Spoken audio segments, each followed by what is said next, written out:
Juggalos in recovery. Juggalos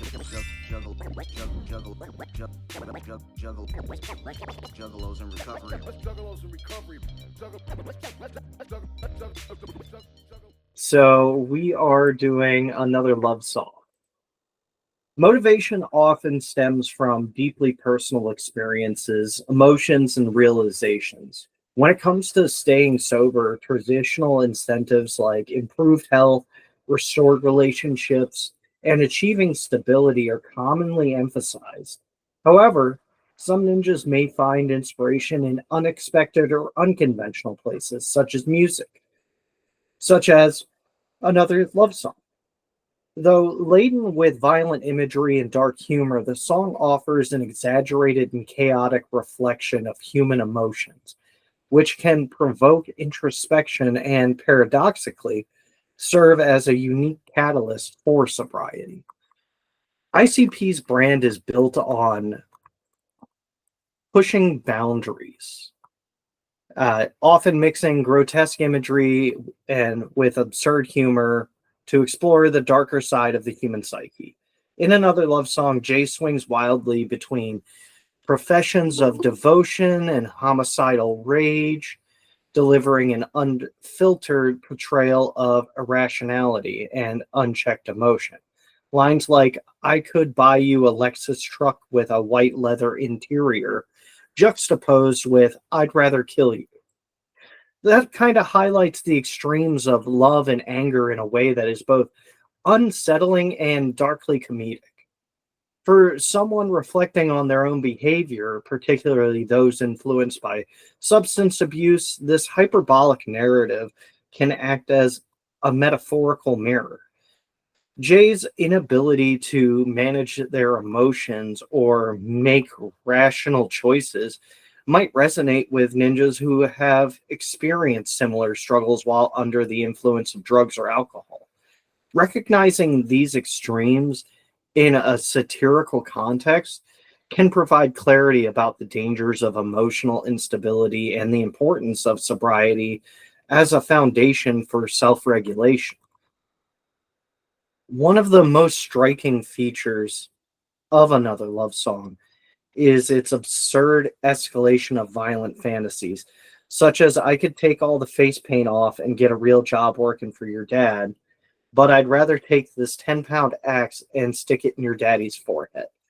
The sheer exaggeration of these scenarios makes them comical, forcing us to confront the ridiculousness of such extreme reactions.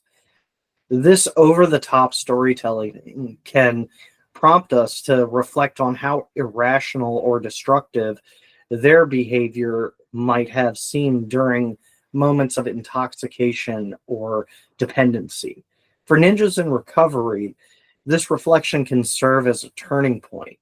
The song's absurdity underscores the consequences of letting impulses or anger dictate actions, particularly when amplified by substances. We might ask ourselves whether our own decisions while under the influence were similarly exaggerated or damaging. In this way, the song's chaotic narrative becomes an unconventional but powerful motivator for change. Recovery is an arduous journey that often requires an uncomfortable truth about ourselves, about our humor, especially dark or satirical humor, can be powerful coping mechanisms during this process. Another love song employs humor to make its exploration of rage and betrayal more digestible. By exaggerating Jay's feelings of rejection and revenge, the song creates a space for listeners to laugh at the absurdity of such extremes. This laughter can provide a sense of relief for those in recovery. It can also offer a new perspective on past behaviors, encouraging ninjas to approach their struggles with a lighter heart. The humor in the song might inspire someone to recognize their capacity for change by showing them that they do not have to be defined by their worst impulses or darkest moments. Instead, they can embrace sobriety as a path to stability and emotional clarity. The emotional chaos depicted in Another Love Song is another key element that can resonate with us that are struggling to stay sober. Jay's erratic shifts between love, rage, and despair mirror this turmoil that often accompanies addiction. Lines like, I can't get you out of my head, I'd cut my head off, but then I'd be dead, reflects an overwhelming inability to cope with obsessive thoughts and emotions. For ninjas in recovery, the lyrics might echo their own experiences, particularly the feeling of being trapped in a cycle of self-destructive thinking. By confronting these emotions in a satirical context, we might feel inspired to break free from the chaos and seek healthier ways of coping. The song's exaggerated portrayal of dysfunction serves as a reminder of what we're working to leave behind. Sobriety, in contrast, offers a chance to regain control and find peace amidst the emotional storms. Traditional motivators for sobriety, such as improving health, repairing relationships, achieving personal goals, are undoubtedly important. However, not everyone connects with these motivations in the same way. For some, unconventional sources of inspiration, like art or music, can be equally as effective. Another Love Song stands out as a surprising example of this, offering a raw and unfiltered look at emotional chaos that can prompt us to reevaluate our own lives. Through its satirical lens, the song highlights the absurdity and destructiveness of unchecked emotions, particularly when amplified by substances. It challenges us to confront our own behaviors and consider the stability that sobriety can provide. By finding humor in the absurdity and reflecting on the chaos, we can discover a renewed commitment to our own recovery journey. With that, what motivates you to stay sober, or what unexpected catalyst help you take that first step toward recovery? What is this motivation that keeps you moving? With that, I'm going to open it up to the group.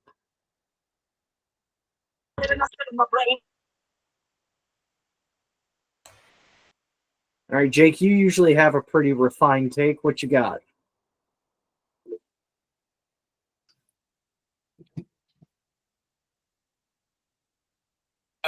Could you repeat the question? I spaced out there for. All right.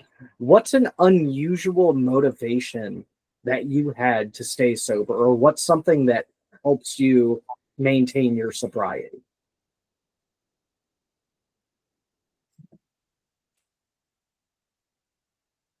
Yeah, I'm thinking about that one for a minute.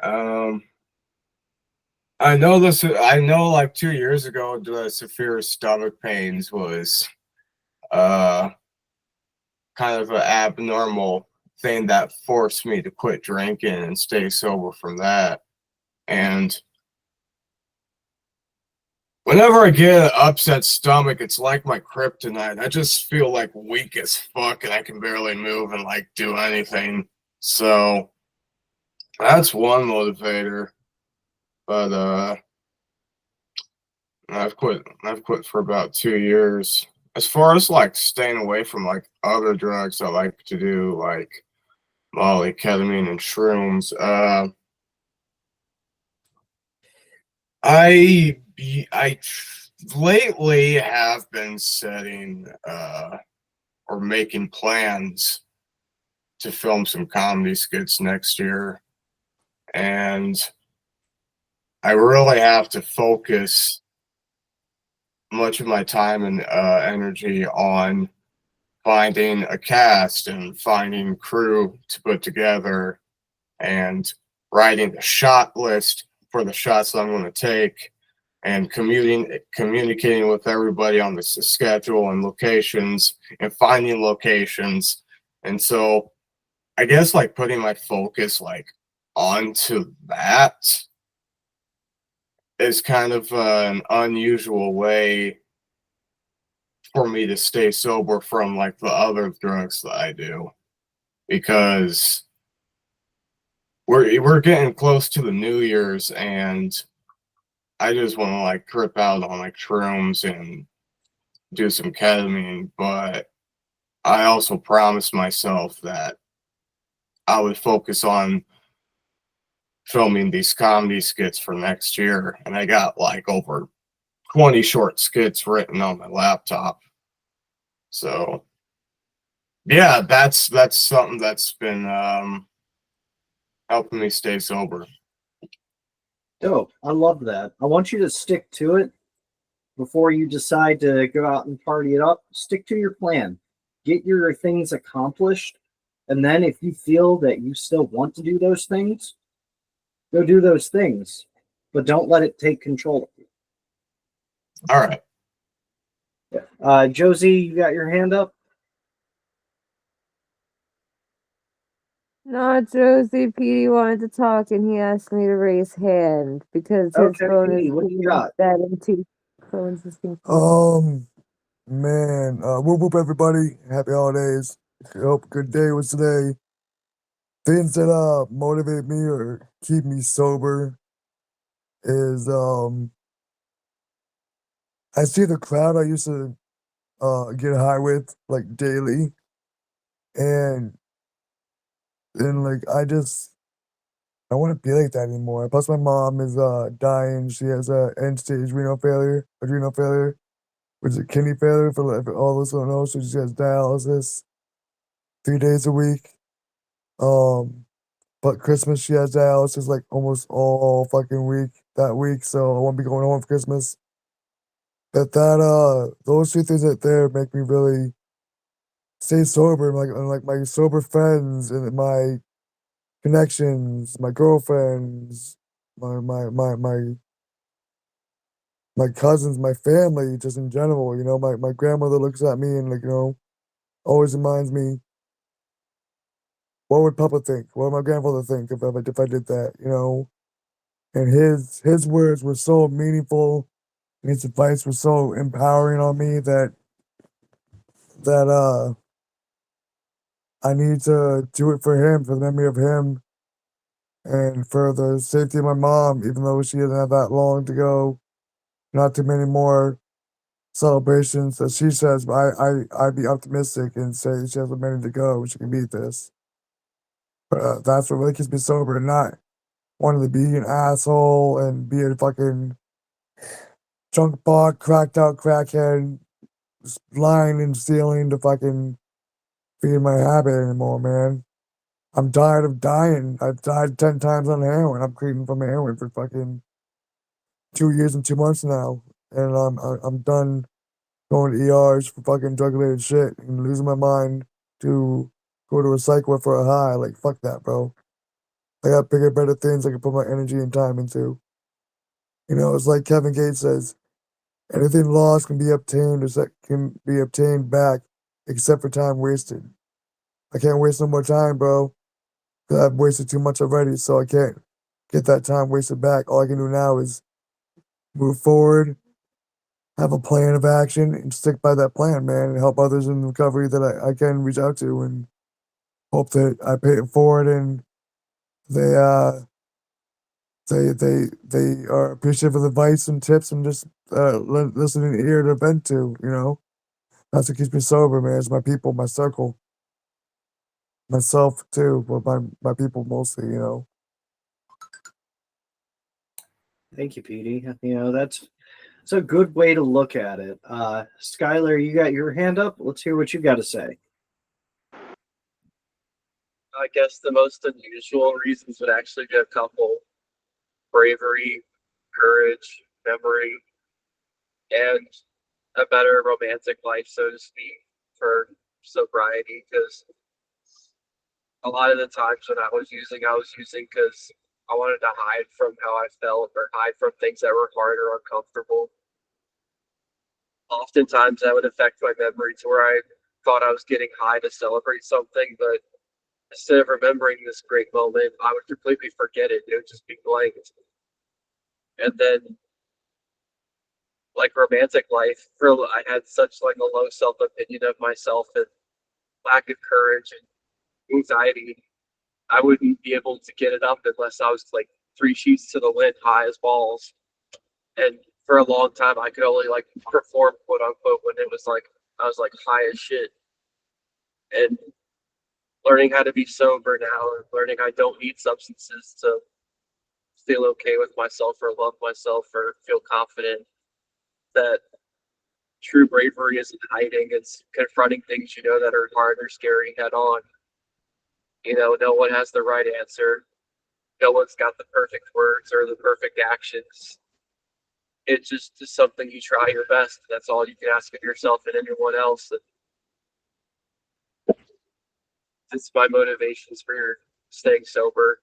It is definitely hard sometimes, especially like with finals in the rear view, thinking about like, oh, I used to go to PA to like get completely smashed and forget about the terror I felt, like feeling like wasn't good enough or I didn't do good enough for that. Like, oh, this was an important moment in my life, and I would, you know, instead of hiding from those emotions, acknowledging head on, challenge them. Like in counseling, my therapist has been talking about, you like insane clown posse, why don't you try identify, challenge, replace?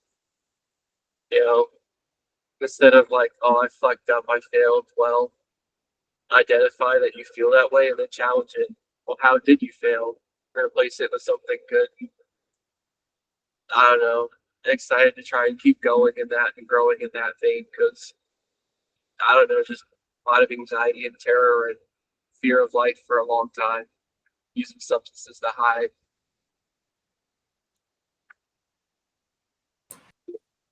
Thank you, Skylar. That's very accurate. Anybody else want to share on this one? Jimmy, you got anything good to say tonight? How did I know it's not somebody? How you doing? Yeah, I got a lot to share on this. I mean, who doesn't? You know what I mean? That's the beauty of it. I mean, I love this type of question because not only you get a good response, but you also get others like experience on it. You know what I mean? You get to learn about people. So I thank everybody for sharing. So for me, man, it was always ever fluctuating, ever changing. You know what I mean? And you know, it always comes down to that real, like, you know, to your own self, be true type shit. Like, do you really want to get sober? So, you know, because it was like, you know, I want to get sober for my parents. I want to get sober for my kid. And then it was like, okay, when I actually started looking at myself, and then it's like, what really was a great motivator in the beginning was the pain, man, was the constant pain that I inflicted on myself, onto others, and just the constant realization of where all my choices and my selfish acts got me. You know what I mean? Time and time again, you know, and I really didn't have time to look at that until I was forced to sit down by the state of New York, you know what I mean, for 31 months, you know? So it was like forces doing for me what I couldn't do for myself, because I was so willingly to just self-destruct off of something that made me feel good. You know what I mean? But as times change, you know what I mean? And like I don't even think about like why I stay sober these days. It's just like I am, and I think about the great things that I want to do in life these days. You know what I mean? And it's like all the things that I dreamt about or like wanted to do earlier on that I flushed down the toilet because I accepted getting high for the rest of my life is now possible again. You know what I mean? And I have the opportunity to do these things. You know what I mean? I'm getting married, you know, to my best friend. You know what I'm saying? And it's just like these things are happening just all when I continue to put one foot in front of the other, 10 toes down, and continue to do the next right thing. You know what I mean? And it's just, it's a beautiful thing, man, you know? And there's going to be dark days, you know, but the beauty of that too, because all you beautiful people, is when you have homies and people who that give a shit about you, if they have the option to stay dry or stand in the rain with you, chances are y'all going to stand in the rain with me, and y'all going to teach me to dance while standing in the rain, you know? So that's the beauty of it. And I love you all. Much clown love. Whoop, whoop.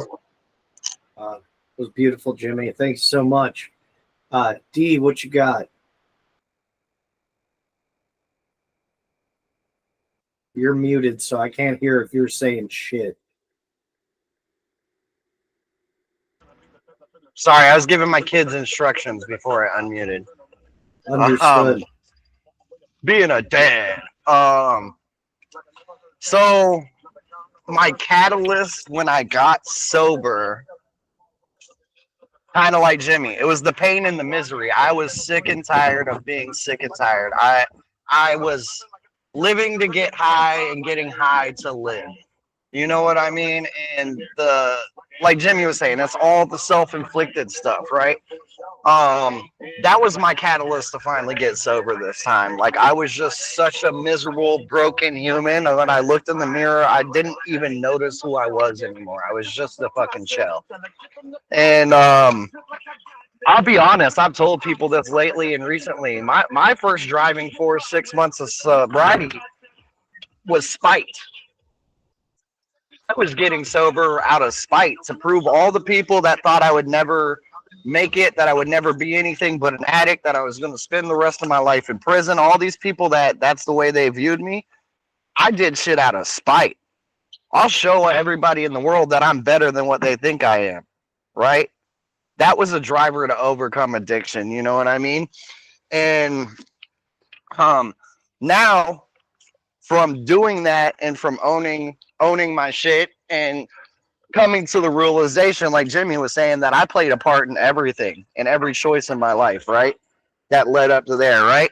Then I can heal and grow from it. Then these beautiful things start becoming a part of my life, like being able to help out with my parents, being able to help out with my autistic brother, like knowing that there's people that depend on me. Those keep me going through the dark times, you know what I mean? And like, I'm not really supposed to be free until like March or April of 2025. So I've been on borrowed time for a lot of time.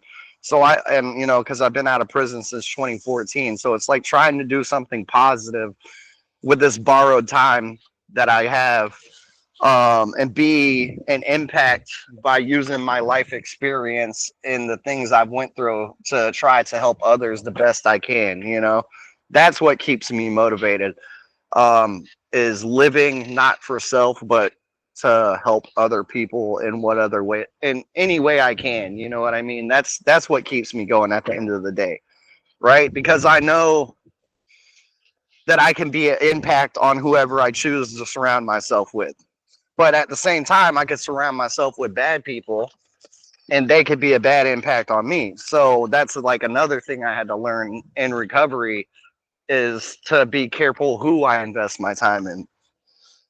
Because when you're surrounded by active addicts, like you were saying, who are looking through a different lens, they can skew your emotions and your motives and how you feel, right? So there's also that line to walk when you're dealing with like addicts in recovery. You know, it's a hard line to walk in.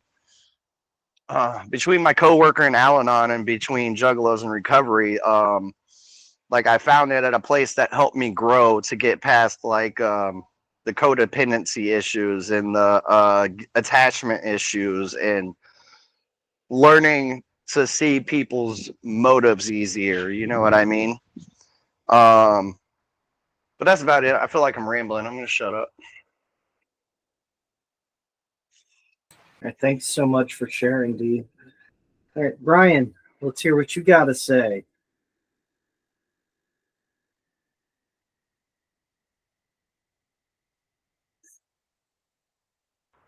And you gotta hit the mic button and unmute. Yep. So, well, first, I'm fresh out of detox today. So, like, Welcome, congratulations. thank you.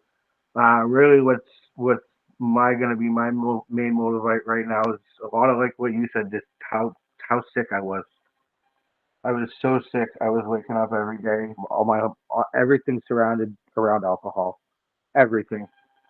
Um, I was a daily drinker for 20 years. Um, I picked up drinking when I stopped shooting dope. Like that's and I had recently found out that I had the beginning stages of cirrhosis, so shit got real fast. And I had to put myself in a detox, and I detoxed myself in the hospital, because I was drinking way too much. I couldn't just stop; it would have killed me. And right now, I have the bracelet magnetized on my fridge. So anytime I feel I'm getting froggy, I'm gonna see that and be like, "Fuck no, you're not. You don't want to go back to that." And I have a lot of motivators in my life. I have, my girlfriend. She's my biggest supporter. She's a champion. Um, I got a lot of healthy support. I got a lot of friends rooting me on. But much like you said, Brian, also like my my mom passed away 4 years ago. My father passed away this past April, and my father told me I was going to be a junkie and an alcoholic the rest of my life, and that's how I was going to die. So personally, I want to be able to look up to the sky and be like, "Fuck you, Dad." And on the other hand, be like, "See, I did it, Mom. You always told me I could." So like, those are my motivators. I'm just trying to right now, just trying to put one foot in front of the other because I don't know a life without drinking and drugs. It's going to be fucking weird. That's all I got to say. All of us can share stories. We can share sentiments about how we did it, what we did to keep going, and what motivates us. The biggest thing that you've got to learn is you are the only person that's going to be responsible for you. We've got other people around that are going to hold you accountable, and we're going to talk shit to you when you fuck up. But fucking up, fucking up. Doesn't mean you can't fix it. Yeah. So do what you can. Stay on the path. Absolutely. D? Again, welcome, Brian. So, I mean, for me, right, when I came in, I was completely lost, right? There's certain things I've always been. I've always been a juggalo. I've always loved music. I loved art. Besides that, I didn't know who I was, right? Because I never was really myself because from the age of 12 to the age of 30 was nothing but drugs, alcohol, prisons, and institutions. You know what I mean? So 38. getting sobriety, like early in sobriety, you're gonna feel lost. But the beautiful thing is you get to discover who you truly are without those drugs and alcohol that you numbed life with that made you a different person because we are not that same person that we were when we were heavily under the influence. There's a part in the big book where it describes the alcoholic or the addict, however you want to frame it, of complete Jekyll and Hyde. He stays sober for a while. He turns into this nice guy. He does all this stuff, right? The second he ingests drugs or alcohol, he becomes a polar opposite of that person. My life was spent in the polar opposite. I didn't know about being nice, about caring about others, about doing anything because it was all about the next fix, right? So you're in the beautiful part of the process. You get to discover the what you like, the hobbies you like, the coping mechanisms that work for you, and who you truly are and what you truly care about now. And it's scary at first, and you feel lost, but in this growing process, you get to meet your tribe of people and grow with them and lean into them and figure out who you actually are. So don't be afraid because you're not alone. All of us went through this at one point or another. It's the beauty of growing and changing. So buckle up. It's fun. I'll tell you, my first year was solely focusing on my spirituality and my growth as a human was my whole first year. That's all I did. Go to meetings, talk to people, learn shit, and figure out who the fuck I was. And my second year was more like juggling the spirituality and my sobriety while trying to start working on like my financial responsibilities so I could have a life. You know what I mean? And then my third year was learning to juggle both of those things while becoming a good friend, a good dad, a good this, a good, you know what I mean? It's a growing process that never ends, but you're in the beautiful part because you're in the part where you get to start discovering all of this. And then later down the road, you're able to start giving back and helping other people that are going to come in that are in your same spot right now, right?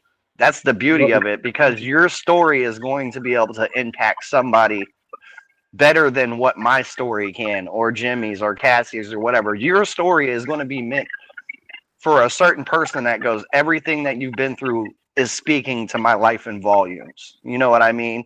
Just like me and Jimmy have very similar stories, so we have this vibe or this bond when we share about certain shit because we've been through a lot of similar shit.